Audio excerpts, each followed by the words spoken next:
Would you ever want to be a pilot? Hello everyone and welcome back to my YouTube channel. It's been a while and I'm here to answer some of your Q&As. It's been some busy weeks for me, at least from a work standpoint, especially last couple of weeks. Also last week my mother was here. She had a layover in Abu Dhabi because she was traveling to Maldives afterwards. I entertained my mother for one day and then of course back to work the next day. Now, Q&A. I will be answering some questions today. Most of them are related to the cabin crew job, the very job that I actually left. I left the job in favor of a corporate life. Some of your questions are targeting exactly this matter. Let's get into it without further ado. Okay, so the first question we have here, why would an American want to study in another country? Cabin crew is just another job in the US because it requires little education background. The pay is also low compared to other jobs, and I completely understand where you're coming from. Now, first of all, because of exploration, to explore the world, to see something else, to travel, right? That's the number one. And then number two, you get the opportunity to work in a place that's not home. Maybe there's some things about the US that you didn't really like and you wanted to change your landscape. Well, this was the chance. Quite a lot of people, they do want to become a flight attendant or a pilot abroad. And they do come from the US, especially in Emirates, actually. What happens in the US, a flight attendant will quit within a couple of years, or they will go for the lifelong career. And the benefit with that is your pay increases substantially as you grow older and you get more years within the company. So that's absolutely amazing for the US flight attendants from that perspective. Let's just move on to the next question. Why doesn't Josh Cahill ever fly American Airlines? I haven't seen him with American Airlines before. I have no idea. Like Josh Cahill, the YouTuber, I had a talk with him and I had a couple of videos made about his videos. So that's an interesting fact. Okay, we're getting spicy already early into the video, guys. Is there sexual harassment in the cabin crew? I guess you mean as a job in the cabin crew life? The short answer is yes, and it's the same as everywhere else, guys. I mean, those are things that they happen. Those things are not easy to control, and you will occasionally have that happening on board. As with most of the customer service jobs. I remember what the girl told me once.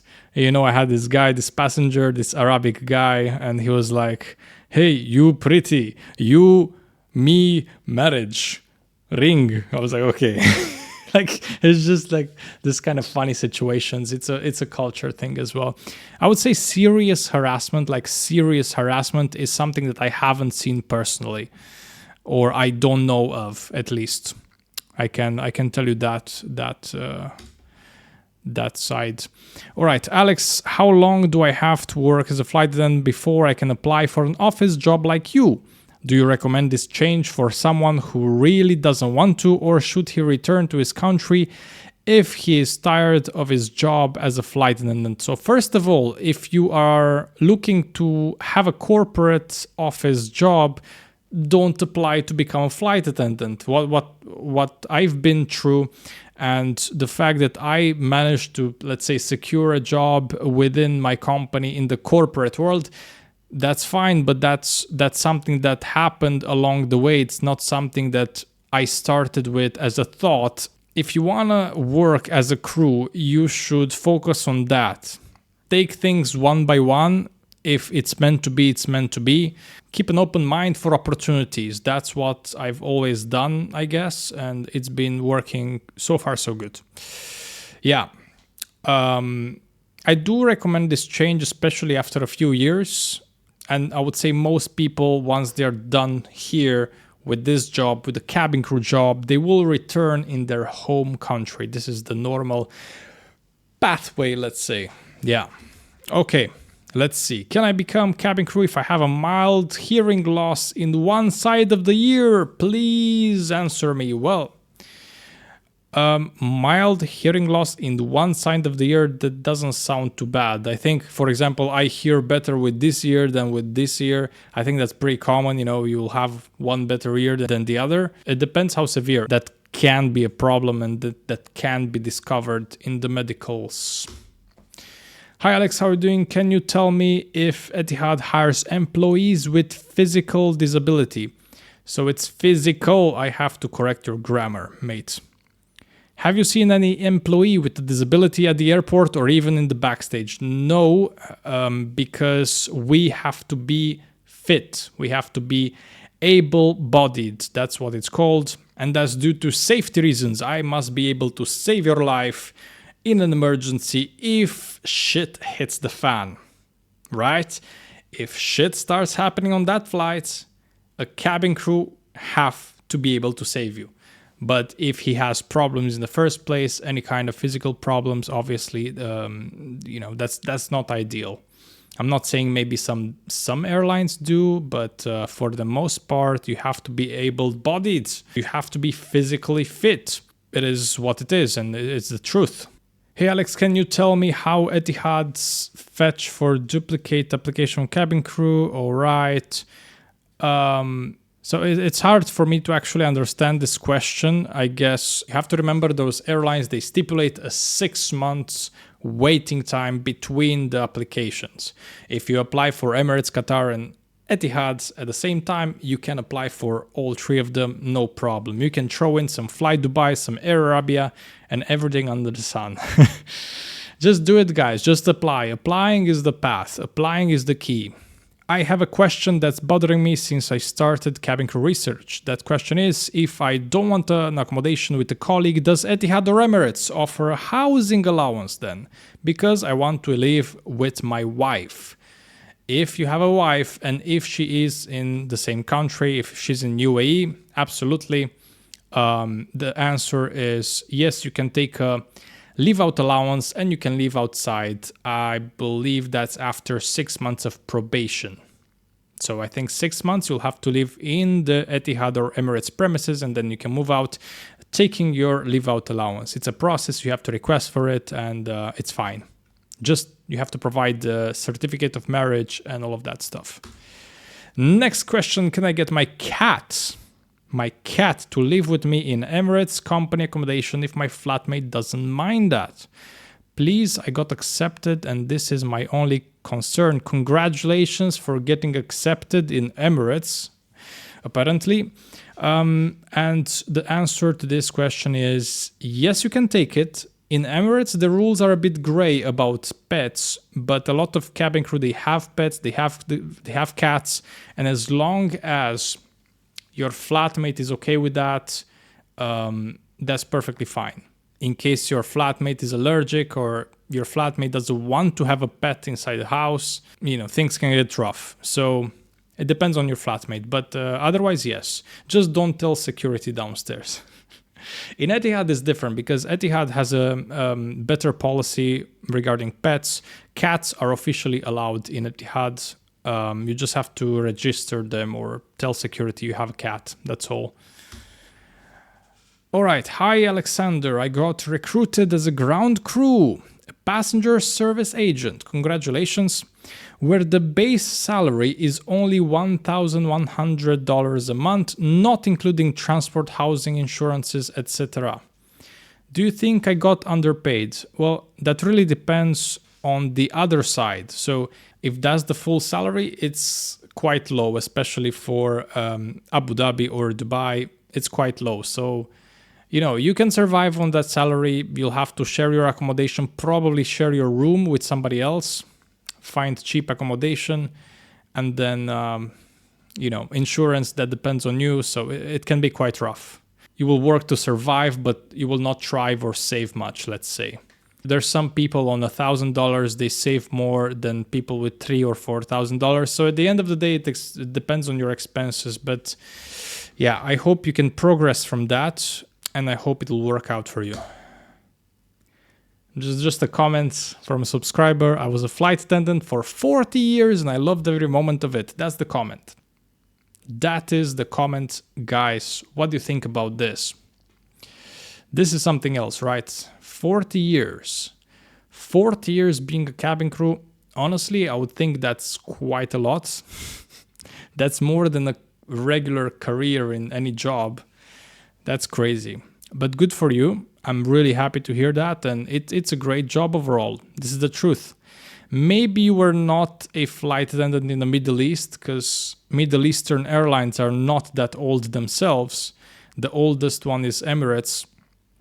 But I guess you had great benefits and great reasons to stay as well. Probably a very light schedule, which really helps with the longevity of the job. If that's the case, that's amazing. All right, bro, what is your facial care? My facial care, guys. I don't do much of a facial care, to be honest. I just wash my face with water, and that's basically it. Sorry. I sometimes put coconut oil as a moisturizer, or I have this CeraVe something cream that's also a moisturizer, and that's it. That's it basically. And I apply them when I remember about them. So I'm not super, let's say I'm not super constant. I should care more about it. I know when I'm super wrinkly, I will start caring more about it. But anyways. Hi Alex, I need advice from you. I was shortlisted for a cabin crew video assessment and I did it. Congratulations for the shortlisting. Now it's been almost 2 months, but I didn't get any reply. Application status is showing assessment in progress. Okay. Do I need to reapply? No, 2 months is fine. I know it's a really long, tedious process.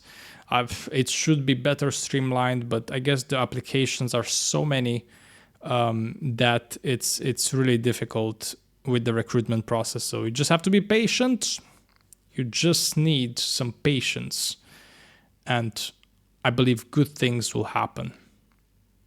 Yeah, I have worked for Emirates and I found it to be toxic. I got offered for Etihad and Fly Dubai. Can you please advise me?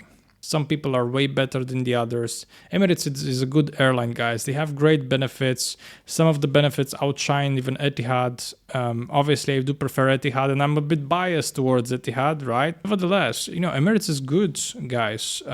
Toxic part is that the crew can report each other, and they sometimes do report each other. You can write anonymous reports about your colleagues, which is not that good. It's not a very good thing. So if you have a resting bitch face or something like that, then probably you will get a couple of reports. When the case is you shouldn't get those reports. If you want to still be in Dubai, obviously Flight Dubai is going to be your answer. So I would prefer Abu Dhabi just to live in. That's for sure. Would you ever want to be a pilot? I did when I was younger. So when I was younger, I actually wanted to become a pilot after I became a cabin crew. So after I joined one year, 2 year, I was doing research about pilots jobs. I wanted to apply, but then I had the shift in priorities. I bought an apartment. I never applied. I never pursued becoming a pilot. There were no cadet programs. So personally, I didn't want to invest that kind of money into becoming a pilot without the guarantee of a job. Do you know what I mean? Since you're now in an office-based role, how much, if any, Arabic do you need to know and speak to work with your colleagues and clients? 0. I just know inshallah, mashallah, and stuff like that. Shukran, habibi.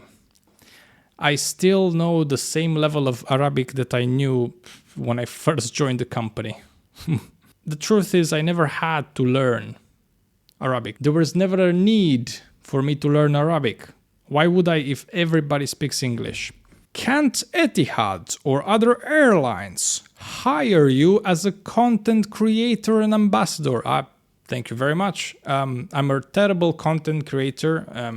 I'm putting up a video a month nowadays. It's absolutely horrible. Feels like you deserve it. 30,000 subs is something we can be proud of. Thank you for the content you made, and that helped greatly. Oh, I'm really happy to hear that, and I really appreciate you for that. Sometimes I will post maybe 10 videos a month. That's a really, really high month.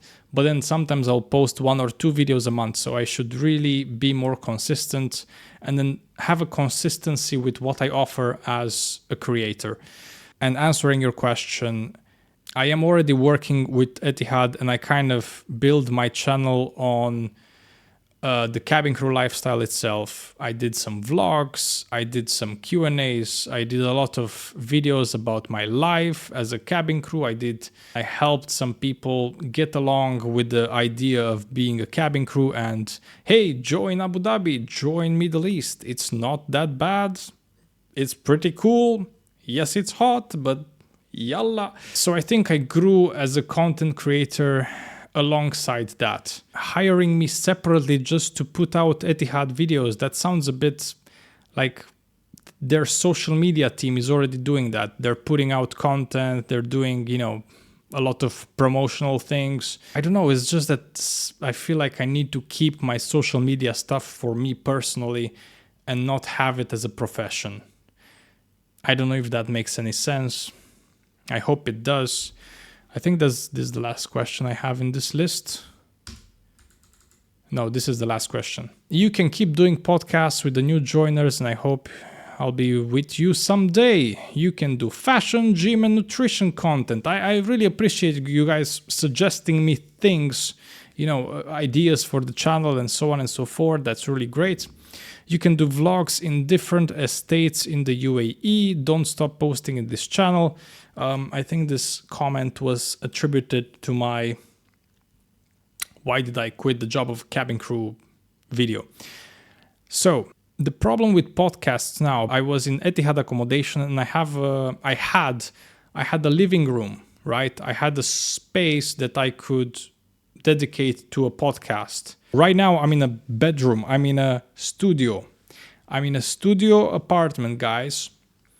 And my studio is quite small. I don't have space for a podcasting setup. And what I have here, my podcasting setup, is basically for me to make videos. But, my background is basically my bed and, my bedroom. It's not really professional to invite people in my bedroom for a podcast at this point. Or maybe it is, I don't know. We shall see what's gonna happen. I stopped doing podcasts for the moment. Maybe because of the logistical part of it. Okay, guys, thank you very much for watching. I hope I answered quite a few of your questions in this additional Q&A. It's been a while since the last Q&A, so I'm really happy I made this Q&A at this point. The first 3 questions down in the comment section below, I will answer them, okay? The first 3 questions I see in my comment section, I will answer them. So happy commenting, guys. Please like, subscribe, all of that good stuff. And I am happy to be making videos again. All right, bye-bye. Take care. See you later.